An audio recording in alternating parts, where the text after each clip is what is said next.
Hello, this is Darrell Castle with today's podcast. Today is Monday, December 9th, 2013, and today we will be once again discussing the Trans-Pacific Partnership. This is a proposed free trade agreement currently being negotiated between the United States and the Pacific nations of Australia, Brunei, Chile, Canada, Japan, Malaysia, Mexico, New Zealand, Peru, Singapore, and Vietnam. One of the countries involved in the negotiations set to continue in Singapore this week apparently leaked a memo to the Huffington Post, a U.S. news site, setting out the U.S. negotiating position on several key issues.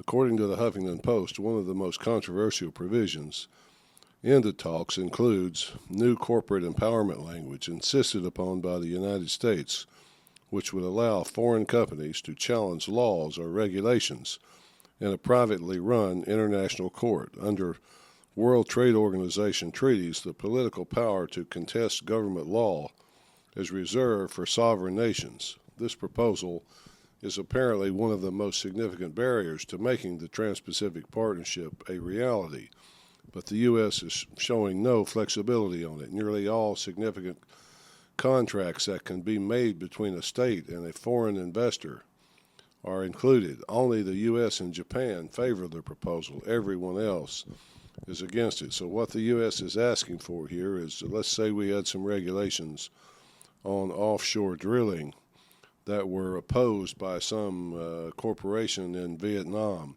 That corporation could take us before the World Court and demand that those laws be changed. A corporation now, not a country. That is what the U.S. is asking for. This type of corporate empowerment to challenge law has existed to a much smaller degree in other free trade agreements.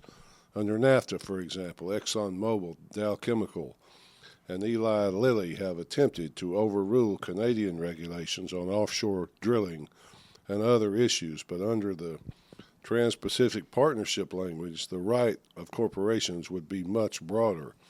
Also included in the new TPP proposals, according to the Huffington Post, are new standards concerning access to key medicines. Pharmaceutical companies would be granted long-term monopolies on new medications. This would allow companies to charge higher prices without fear of competition from generic competitors. This would raise drug prices around the world and restrict access in poor countries.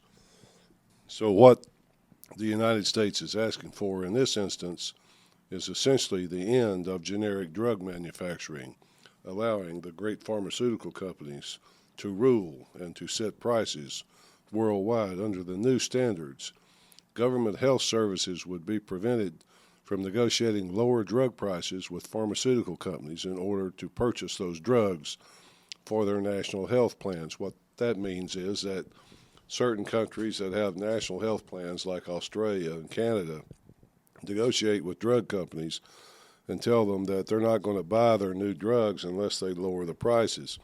This would prevent them from doing that. Finally, the U.S. is seeking to curtail the use of capital controls by foreign governments as a means of controlling financial and banking panic. So no more telling people that they cannot remove their money from a bank or a country in order to prevent runs on banks and things of that nature. The new rules are opposed by many but strongly supported by U.S. corporations and the U.S. Chamber of Commerce, as one would expect. Well, it looks like the most transparent administration in American history is at it again. Very, very transparent indeed, this administration.